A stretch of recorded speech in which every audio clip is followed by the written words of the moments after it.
जो मेरे भैन का हुक्म है उन्होंने कहा कि मैं कलीसिया के नाल हां। क्या यार मैं हुण भी कहना मैंने गिल साहब मेरी गल सुनो, रिकॉर्डिंग करो। किसी किस्म की भी कोई गलत कार्रवाई होगी मैं कलीसिया के साथ हूँ। अगर किसी किस्म का कोई गैर कानूनी काम हो मैं कलीसिया के साथ हूँ और मैं गलत काम करने वालों को मैं खुद कंडेम करूँगा और कलीसिया के साथ खड़ा हूँ। ठीक है, ये बात आप रिकॉर्ड कर लें।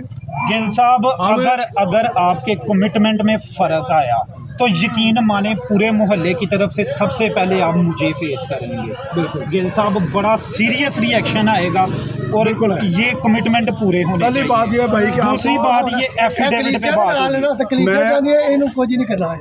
अच्छा सुनो, नहीं मैं फिर रिपीट कर दूं अपने बयान।